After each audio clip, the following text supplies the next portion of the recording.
Hey there, Trapper Dan here. It's been a long time since I've put a Trapline Talk out, but my buddy Todd, my trapping partner here, and I are going to the New York State Trapping Convention. You got a list? No list. He's just gonna window shop. I'm winging it. I got a little bit of a list of a few things I'd like to get, but you know, this happens just once a year here in New York State, and there's going to be outdoor vendors and indoor vendors, and trapping has changed a lot in the last, you know, probably 20 years anyways, with traps being pretty simple.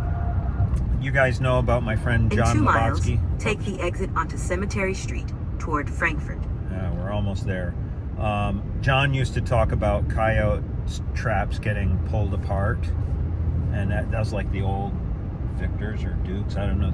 But basically the jaw of the trap is looped in, and it would just break right out.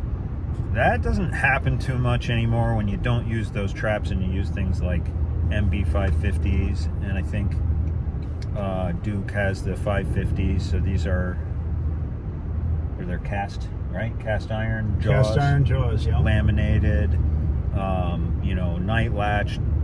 Most of them have pan tension like built in, so there's not that much modifying to do.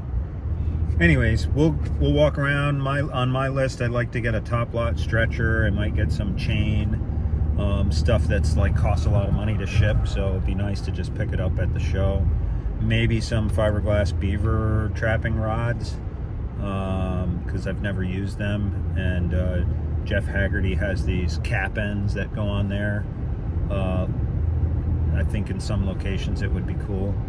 I went from drowning cables to chain last year. I don't know if I told you that. I used to use the cables, which are kind of easy to pull into where you're trapping, but man, are they a mess at the end of the year. All kinked, and like, you know, I just hate trying to untangle them. So I got this, I think it's called number 2 trapping chain, yep. American made chain. Use the right lane to take the some of exit that. onto Cemetery Street toward Frankfurt. And I started, so it's a little bit heavy to bring in there, but it's so much nicer because it's just easy to throw in a bucket and it doesn't get tangled really. So, but the fiberglass rod works the same way. Instead of having like a re-rod, it's a one-way slide, and they're really light. So anyways, here we are. Take the exit, then turn right onto Cemetery Street. Then turn right onto Everett Street. There it is, the Herkimer Fairgrounds, Herkimer, New York. In Frankfurt, New York. Oh, Frankfurt, I was New York. wondering if they were going to tell them where we were going, so if anybody wants to go, they'll know where to go. Yeah. It's August 29th today, so it's the first day.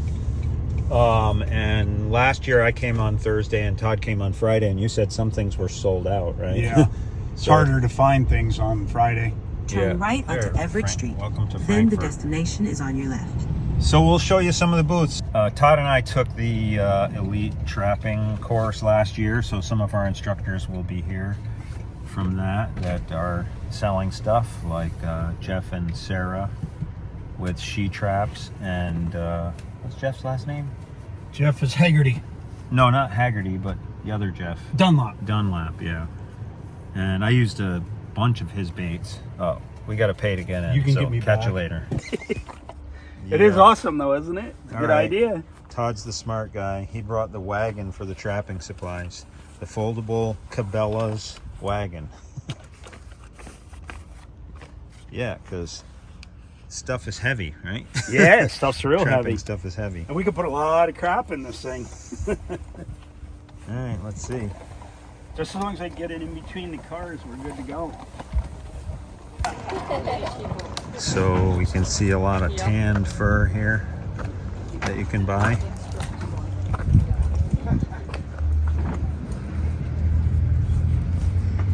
Wow, look at these bobcats. Not very nice spots really on that. Very red coyote.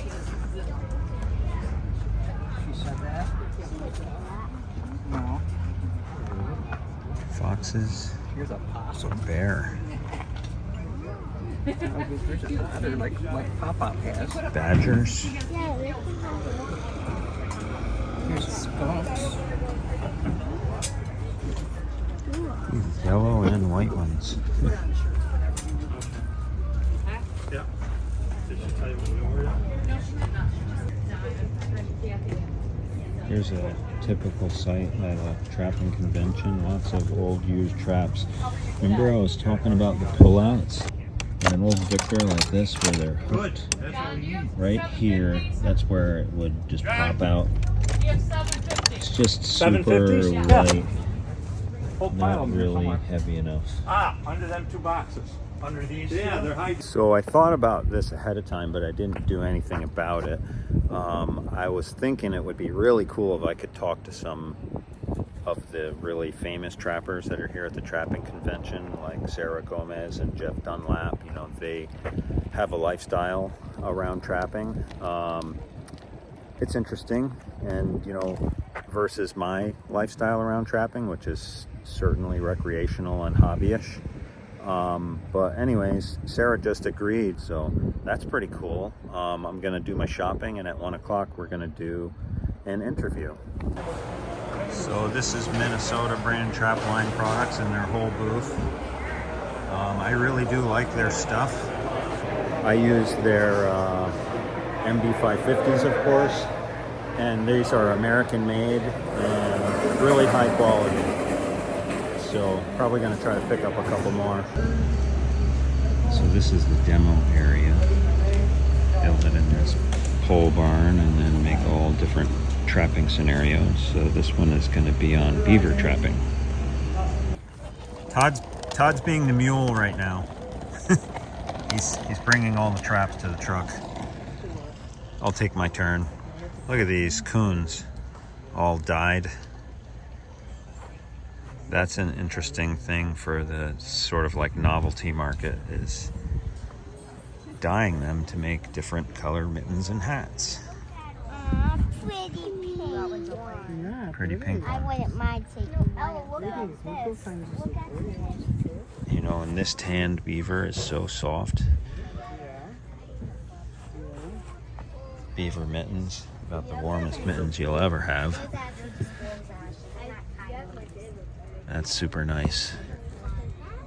150. Look at all these hats. So cool. I like this one because it's actually got a visor in it.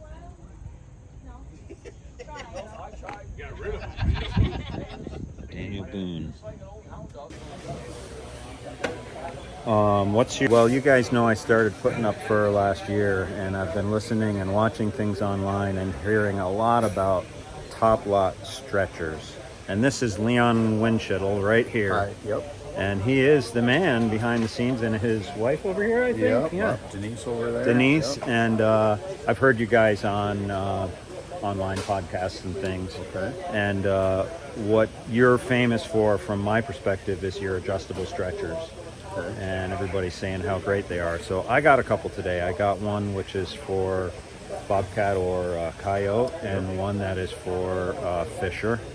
And I'm gonna flip the camera around and let us just give you a quick tour of what I bought. Mine. So on our adjustable coyote here, not only is it a coyote stretcher, it's a bobcat stretcher. And what we do is down here on the bottom edge, you've got a red mark and a black mark. The red mark here is for your small to medium cats, and then you stretch it out to that black mark for your large cats and for your coyotes. So it's a universal. Yeah. And what we did here for you is we went with our insert. Grab that here quick. Insert comes with the hardware just like so, and that bolts. My hand's in here. Bolts right in here, just like the outside. And what that's going to allow you to do is, when you're doing the Nevada stretch on your cats, you can bring them hind legs and tack that out, so you see them spots all the way down. So That's just pretty a simple awesome. tool for that. Yeah. On my board that I put my cats on, all my cats, it was just a solid board, and I wasn't able to adjust to the size of the animal. So that's what this is doing for me. Right, we're on a bobcat right now. It's always about the bellies and trying to show that off. And like I was mentioning before to you, we just want to have that 1.25 1.5 of color on the edge of our stretch, Right. so that belly is showing off the width that everybody wants. Well, thank you so much. You know, I've learned a lot and followed you, and like I told you, you're on my list to hit here. So Okay. I'm gonna try these out on my bobcats, and maybe I'll send you a link so you can see how they look. Yep. Let us know how they're working for you. It'd be Awesome. Great. Great You to bet. meet you. Have a great show. You bet. Thanks.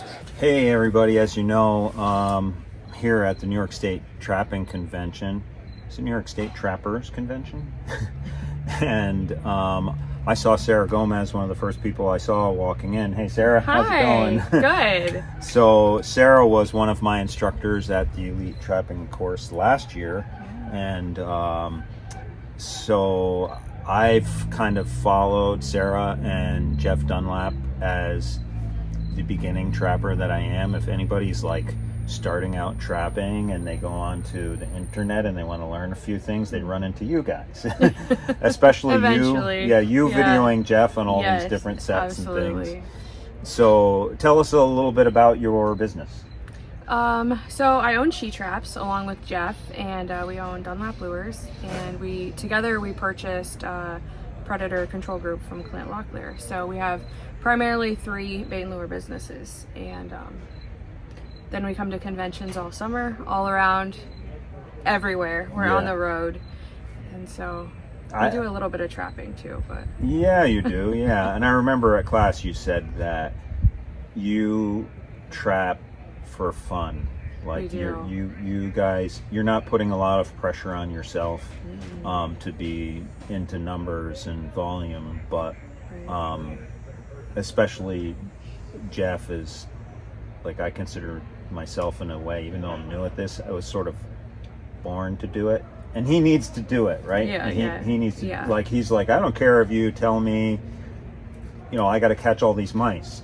right. Whatever. As long as we're trapping, we don't care what it is. Yeah. So, you know, running a small business and traveling the country, how long have you been doing it? This is my 4th year. Okay. As far as owning She Traps and things. Yeah. And I mean, trapping inherently, when you say trapper, I think people think of a male and this like man's world. Absolutely. So you're breaking in and welcoming females and showing that you can do it. Yeah, and honestly, when I started trapping, I really didn't think, I assumed there was women doing it. Like, I had no idea that I was kind of odd, you know, it wasn't the norm that a woman was doing. I had no idea. I didn't know. And then I started going to conventions. There were no women, and there were no things for women. It was, you know, I remember I went up to a booth and I had just started trapping coyotes, and you know, I looked on the internet and some people were using this guy's bait, and I'm like, they're catching a lot of coyotes and they live in Iowa and I live in Iowa, and I want to catch what they're catching, so I've got to use their bait. I went to that guy's booth, and I stood there and I stood there and I stood there, and he never acknowledged me. Oh my goodness. And I thought, I'm not buying his bait. So you know, but now I think, I mean, I certainly hope that's not the feeling anymore. I feel maybe I've made a little bit of a dent in accepting women into the industry a little bit.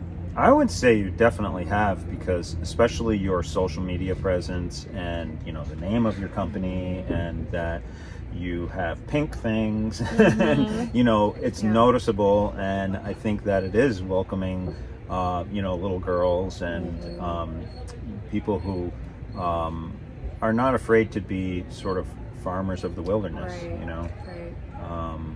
That's pretty awesome. And in 4 years, I think you've made a big difference, and probably you still will. I just finished last weekend. I just finished on Sunday in Wisconsin. It was women's trapping camp. Amazing, my favorite time of the year. But it's been 4 years, and the last 3 we've had 40 women in the class. We scaled it back to 30. We have a waiting list of over 40. I'm sure after we've posted all the pictures on social media, but I mean, there's just a waiting list to get in there, and to see the women at the class. So they come in Wisconsin. You have to be, you have to go through a beginner's trapper course.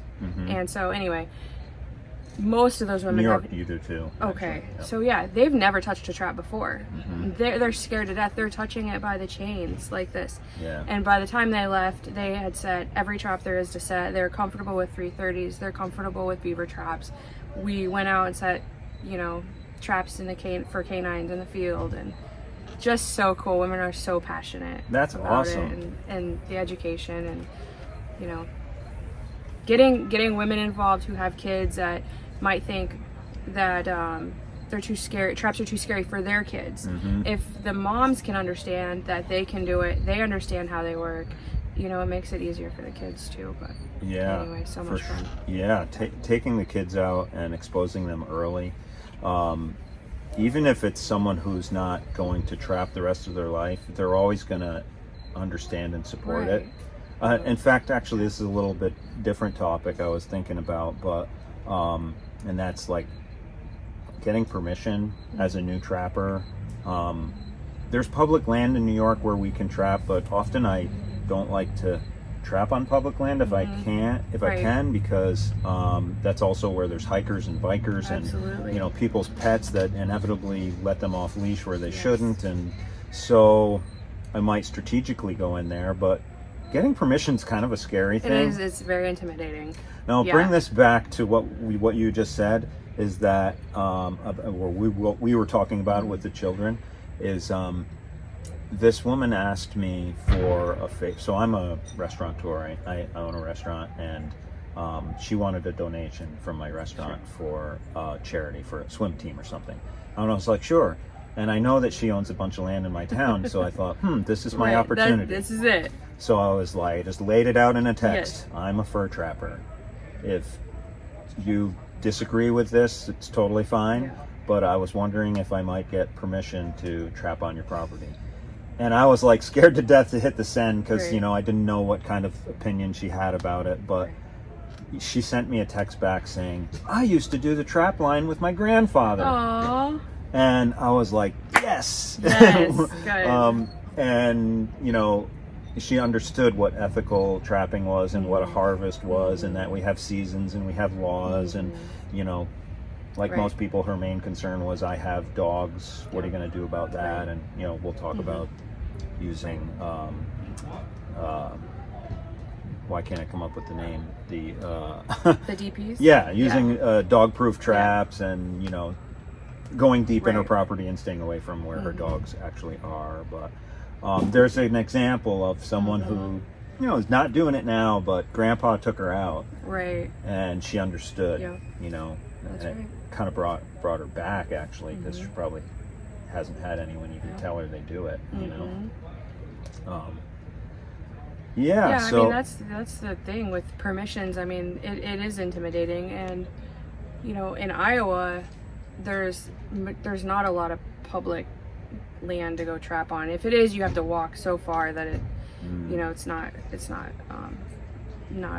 the best time to do that. But there's no phone number, so you have to, like in my case, I had to walk up to their door, knock on their door. I don't know who they are. I don't know how they're gonna answer, but you know, I've been told no, and that's okay. But across the street's fine, or you know, so it's just taking that opportunity. It can be scary though.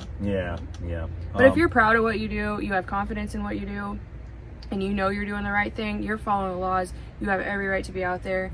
Just be confident when you're going out and asking for permission. And they say no, that's okay. I think actually that's a good way to be. You know, like we said, it's kind of like scary to make the approach, but if you do have that confidence that you're doing things ethically, and you're you know, you're harvesting usable fibers, you're taking, as in many cases, using as much of the animal as you can, like a beaver, and there's so much we can use.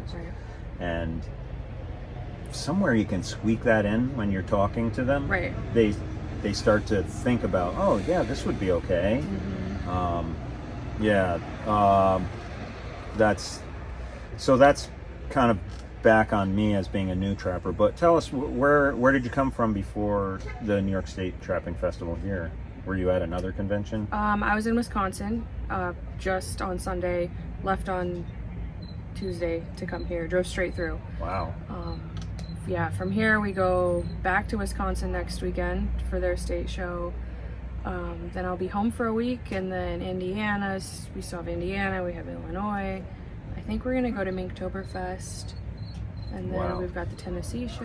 When do you have time to make everything? I know. We get home, we do have a 16-year-old girl at home that she works a few hours a day, Yeah. and she can bottle the things. Yeah. So if she can't bottle it, she can label it, so when we get home it can be smoother process. But we try to get some of the stuff on the shelves. But Yeah. it's yeah. just a rat race. Well, here you have quite a bit of retail space. Do you technically have 3 or 4 booths worth or something? Yeah, well, I think we have like 15 tables here. Oh, jeez. So- yeah, it's a lot of bright green and pink. Yeah, I know. We just keep growing with things. I don't know. It's getting out of hand. Yeah. We need to go well, up with our booth instead of out. Yeah, right. Have another second layer and a scaffolding so Yes, people right. can go up. I know. So, well, yeah. Congratulations on the business, though. It's super recognizable, branded, Yeah. and I already heard when I just walked to your booth to find you, there was a guy talking to Jeff, going, "Oh, you're famous. I watch you on." yeah. You guys are kind of like celebrity trappers. I don't know about that, but You are, Yeah. and you're doing your part by helping to educate other people about trapping, like you taught us at our trapping class.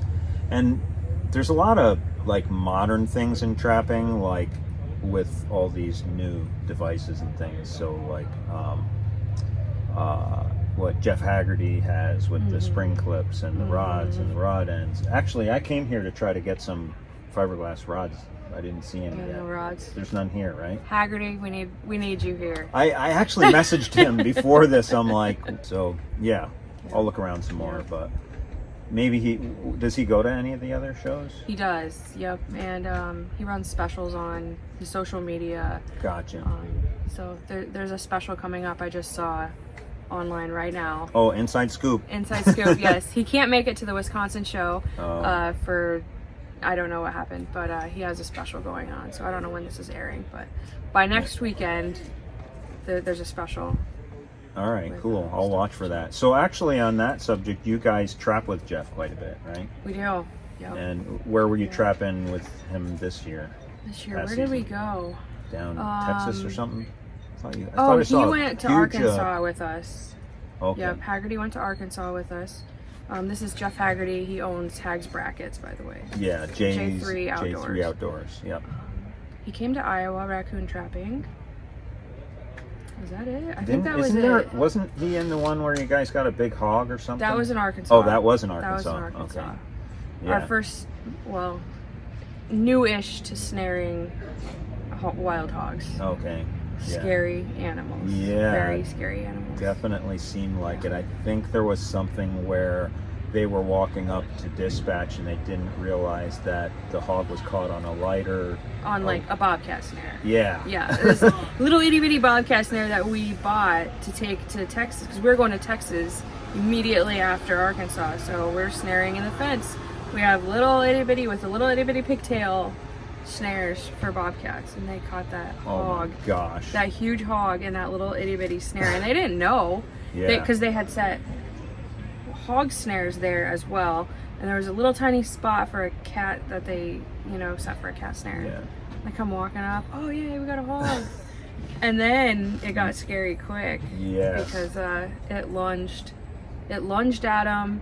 Right. He took a shot, lunged again, and he took another shot, and that second lunge, it had broke the snare. Right. So it was loose. If he hadn't And shot it, just barely went down. Yeah. Right. Yeah. That's Danger. That's like danger. movie stuff. That's like, reality TV at its best in the trapping world. That was scary. But yeah, kind of dangerous. I guess it's testament to that bobcat cable. Yeah, razorback snares. It just held them like just enough. Yeah, that's amazing. So, do you have any questions for me? We're kind of like doing a double interview here. So you had mentioned that you're fairly new to trapping, and you kind of had a different perspective, and I hear it a lot. Being slightly older and getting into a sport or an industry and learning how has that been? Like, do you find others that are kind of in that? Yeah. So to be exact, I'm 57. So I'm looking at like this retirement side, coming soon. And I've always been an outdoorsman. I'm from Vermont, and when I was 9 years old, I could not wait till I was 10, because that is when you can get your hunting license, at least then. Yeah. And at 10 years old, I went to my hunter's safety course and got it. But my family was not outdoorsy. My father didn't hunt. My mother didn't hunt. God bless them. They sat in the woods with me when I was 12 years old and just let me do it. And thank you, Mom and Dad. But trapping wasn't accessible because of the equipment. And I remember going down the street to my best friend's house, and we were climbing trees, and there were all these things hanging in the tree, and I was like, what the heck are these? And they were all of his dad's traps that he had waxed, and they were drying in the trees. And that was my first exposure. Maybe I was like 11 years old or something. And then I learned that my friends whose fathers did trap got to go out on the trap line, and we lived in a swampy town, so they did a lot of muskrat trapping. And in my teen years, my friends were getting like $12 a rat, so they'd get like their basketball shoes with just a few rats. So I was always like, man, I wish I could do that. And then life took over, and I went to chef school, and I worked in New York City for 10 years, and my outdoor life got better when I got to live back upstate. And then I said, you know what, I'm finally going to start this trapping thing. And frankly, I met a friend at a club I'm in who was a longtime trapper. His name was John Lobotsky, and he started teaching me. And it was a really easy way in to have sort of a mentor. And so that was the start of it. Sure. And this actually, Todd, come around back here. This is my trapping buddy. You guys already, my face in this if is I got a chance. And also having another friend. So Todd was friends with John, and then we're in a club together. And so Todd started trapping before me, but John was basically teaching us both, right? His tricks. And it kind of went from there, and then started collecting traps. And as you know, when you get out there and you set a trap, you're like hooked, because you're so. I go off. Oh, sorry about that. I got a phone call in the middle, and this is my phone, so we might have lost a little bit of footage there. But just my friend Todd's kind of like my trapping partner, and Sarah was asking us, how I got into it at an older age. And it was the inspiration of my friends trapping when I was a kid, and them talking about 5 o'clock in the morning going out on their trap lines before school every day. And I was like, I'd love to do that, and now I'm doing it. I got permission, I got my lines. Todd's like, he's the property guy. He knows he's like, he knows everyone in our area. So when someone has like an animal problem or something, they like call him, and then he calls me, and he's like, hey, I got this spot. We got a spot. We're gonna try it. And we got last year we hit that. Was it last year or the year before with that beaver spot, where we just got so many beaver all at once? Yeah. I mean, mounds, like huge ancient beaver mounds, Yeah, some really nice castor mounds. Yeah, so I mean, consider myself a beginner, but I like doing this, because I think it's my way to give back to trapping, to help people understand. I listen to you guys, and frankly, I'm, really happy that you talk to me, or have me talk to you, So I think, what I picked out of that is that it's never too late to start. It's never too late to just get into it, and to be afraid and be vulnerable and say, I don't know how to do this. Show me what you're talking about, things like that. So I think that's pretty awesome. Yeah. And one of the things I was thinking about when you were talking about women trappers is there is some strength involved with some of the things in handling traps. But I had a left shoulder replacement and my left arm and hand are weak. He has cold weather problems with his hands. Yep. There's ways you can figure it out. Absolutely. Yeah. I forget what you call it, but for my 330s, I use the trigger caulking gun type thing, and it's okay with me. I don't have to be out there, trying to crank that thing down. Yeah, one thing that I tell myself over and over, and it stems from a while back, but I try never to say I can't. I can't do this because why? I'm like, let me figure out how I can. So I always catch myself saying, that is not an option. I can't is not an option. It's how can I? Yeah. Yes. And the state laws are our guide. So we're gonna go by the state laws, but otherwise, it's up to you. Yeah. How you want to get to that spot. Right. What kind of things you want to carry to that spot. Or even just having the muscle strength to set the trap. I try not to limit myself by saying, well, I can't make 330 sets because I can't compress the springs. Nope. If your arms aren't strong enough, you can use your legs, and I can squeeze them with my hands and my legs. Yep. Or set traps with your feet, or there's all different ways to make it work for you. Yeah, and also a lot of people they forget that your body is adaptable. So when you do something over and over again, you get good at it. Yes. I used to be afraid of those 750s, and now I figured out how I can use those trap spreaders and where I put my knee. Absolutely. We got that's a tractor trailer bringing a load of MB 550s into the show right now. So and all the big pile. Yeah, all the big pile. That's right. Yeah, right. I forgot. You know what? I used that on my last beaver set of the season, and it's a video. Maybe I'll get the link up here, but I called it the coyote set because this one beaver, I just could not get him, and I had to go coyote on him and make everything really not noticeable. Yes. Wow. And I finally got him. But I did put that on the mound, and he had his nose right in there. Of course. Yep. Yeah. So that's that's how I accessed it. I think that a lot of people who trap now recreationally, there's a lot of criticism on how much it costs and your investment, I think, to be in it. But if you think about any other outdoor sport, Absolutely. you're spending money, and in trapping, actually, you have an opportunity to make some money. back. Yeah. I mean, that's with everything. They say, oh, the fur prices are down. The fur prices, it's not worth my time. Well, how are the fish prices? You go out and you go fishing all day, and you buy fishing equipment or deer hunting and stuff, or turkey hunting. Yeah. There's so many different things. It's the price of fur and what you would get, I consider it's icing on the cake. Absolutely. The cake is what you're doing all the time, and you do it because you enjoy it. For me personally, it makes me a better person. I can be in a funky mood, and by the time I'm out on my trap line, I'm already cleaned. I'm already right. It's the wilderness, something about just walking out there, and usually the sunrise or the sunset, and you see an eagle, or you see a bird, or you see something small that or just a blade of grass. or a pile of poop, or a turd. Yeah, it's just Man, the things that excite you guys. I know. A pile of poop. I'm so excited. Well, I was walking around today, and I'm like, this is the stinkiest convention ever.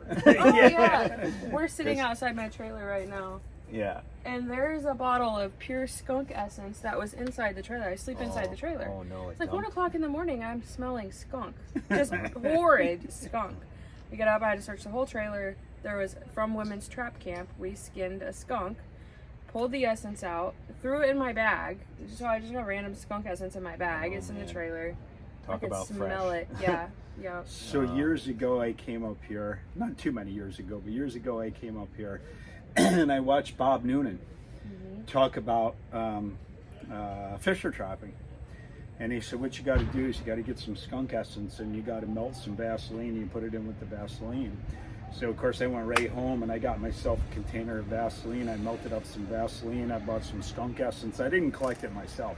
I bought some skunk essence and I put it in with the Vaseline and I mixed it up and I let it harden up, and and then I put it in aluminum foil.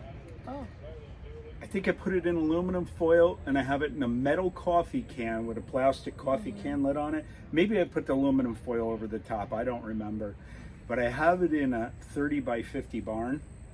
And anybody that's never come in there before, the first thing they say when they walk in there, and mind you, it's all the way in the back of this barn. First thing they say when they walk in that door is, "Where you growing the marijuana in here?" It's got that earthy smell. Oh no, it smells the whole thing sometimes. Oh, my God. Smells like skunk. That's amazing. So going back to that, where you're spending money and you can make some money. Sorry, folks, we got a loud PA system in the background. So I was in the building before, and they were like testing, Yes. and we're like, okay, it's good. Yeah. There's this opportunity. First of all, you're enjoying yourself. You're out there enjoying yourself, but you can decide if you want to follow the fur market to target the animals that are making more money. For sure. That's always available to you. Absolutely. I mean, so like that was one of our big reasons. Bobcat prices went up, and so we went to Texas. There you go. We made the most of the market being up on cats. We had a good time doing it, and we sold them for good money. And yeah, and obviously beaver's the big thing right now. Yep. With the hats and the hatter market, and it's pretty exciting that and trapping beaver is obviously way different than trapping bobcat. So if you just wanted to do those two, you have like two amazingly different experiences. Absolutely. Being in the water and even raccoon prices. We did really good on our raccoons. We went to Iowa, we caught a few hundred raccoons, and we did really good on them. In comparison, it's not like what it was, but when you got $9, $7, $9, and $12 a raccoon, I'll take that all day long. Yeah. Because like you said, it's just icing. But we had fun doing it. And, Yep. And it, for a small time guy, last season was my best ever, and mostly because I got the land. And Todd and I were just talking, wondering how I'll do this year compared on me taking last year, and how that population's doing. And I'm definitely going to keep an eye on it. But hopefully they're thriving, and it's a better population. And, yeah. When you take out the predators, it leaves room for growth and population rebounds. So yeah, I hope so. I hope we thinned it just right. Yep. And one thing that I got more of than I expected was red fox. And then I was listening to some shows and stuff, and that's actually kind of special. There's places that there isn't any more red fox, and ours are doing really well in New York. So Pennsylvania, I guess, is doing really well with red fox. Where's a place that doesn't have them? I heard people talking about them. It's like, wow, you don't have them. Michigan, right? Michigan, there's not many. Iowa, there's not many. Yeah. There's really, everywhere else I've trapped, there's not a lot of fox. We usually let them go if we catch them. That's ethical trapping, right? You're like, okay, these guys are not doing so well, so let's let this guy go. Yep. And a lot of people who don't understand trapping don't know that that's a tool we can use. Absolutely. Right? We have foothold traps. They may be a little sore for a few days, but essentially they're not being hurt, and they're going to be able to continue living their life. Todd and I had a number of, a couple anyways, of Fisher releases that were a little sketchy. Yeah. Both of them were sketchy. So one was the Fisher got caught in a bobcat set, which was on a drag, and it went up a tree with the drag. And I was by myself on the check, and I'm like, oh my gosh. So luckily Todd's available. He's like, oh, I'll come and help you.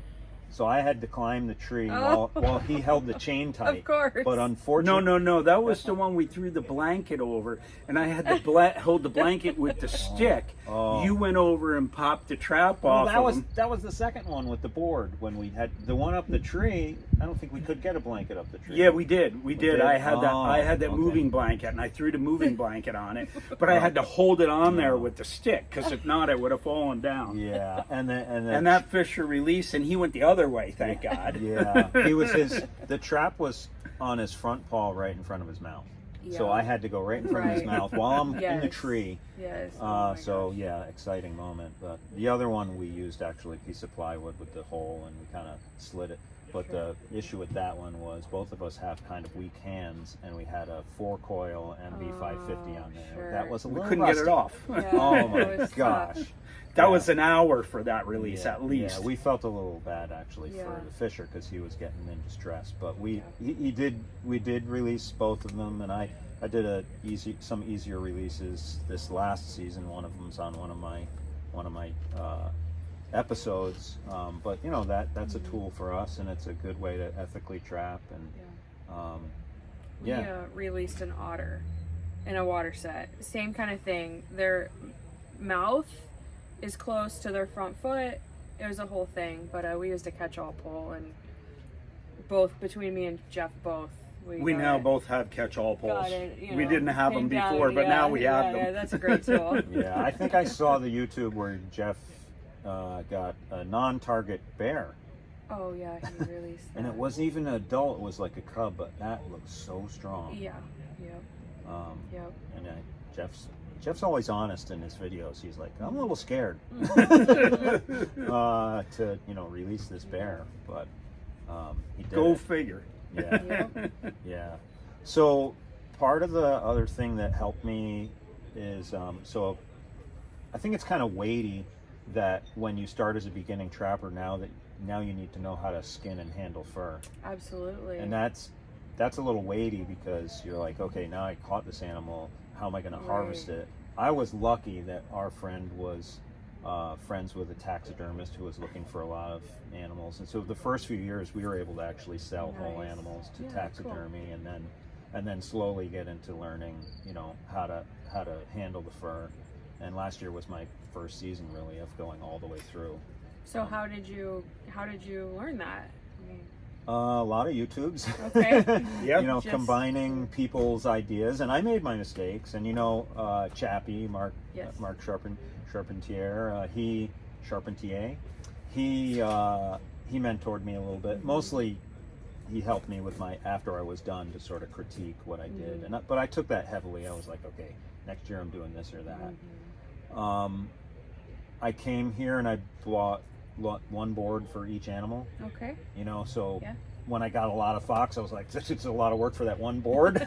But I learned. Right. And I think you guys did an interview with Top Lot, Yep. and I've got. Can you grab those stretchers there and just bring them over here, Todd? Oh, Yeah, I got a couple of those at the show, so I'm like evolving to try to Yes. get a little bit better equipment. That's the thing. I think you make a great point is you don't have to have every single piece of things to get started. You Yeah. can slowly build your arsenal of things. Yeah, the that's first true. fisher Dan caught, This is a Top he Lot. caught it on a trap with speed dip. Yeah. Oh yeah. And I'm like, there's no way that you're catching anything with speed dip. And he caught one of his first animals. Absolutely, He yeah. catches a fisher. I'm Yes. gotta be kidding me. And by the way, I think the fisher that we caught twice was the same fisher, Oh, could be. because it was all in the same area. Oh, we're darn good trappers, right? Yeah, but you can start out. You can start out, like someone dropped me off something like 20 wire coon stretchers, and as we know now, I know like I can make coon look better on wood, but Groenwald doesn't seem to care. I asked him, he's like, wood wire, just get the right size. Yeah. So I had the wrong size last year. Okay. The wire was too wide at the bottom, so they were all too short. Oh, Yeah, I got. you didn't know. I got my $7, Yeah. $8 for them, Yeah. and they're going to be used. Mhm. But I'm going in my shed this year and I'm bending all those. Yeah. And, So what's this season looking like? well, I just sent out my permission letters. So Okay. we'll go back on. Here's my strategy on permission. Okay. My strategy is to be very grateful to the people who give me permission. Yes. So I sent them all boxes of chocolates. Nice. and I make chocolates, so they Okay. were personal. Yes. And then I sent out letters with New York State permission slips and a self-addressed envelope. Okay. So this is filled out for you to keep, and this one's to mail to me. And I'm gonna give you a call and follow up. And I'm hoping that works. Mm-hmm. I'm hoping I see some stuff Yeah. in the mail. I don't know if they're gonna change their minds, but Sure. I bake homemade apple pies in the fall. So usually I'll go home. I always have a big family soup supper, hay rack ride, barbecue, end of October for Halloween, fall, and then I bake all the pies because the apples are ready. And I kind of do a 2-for-1.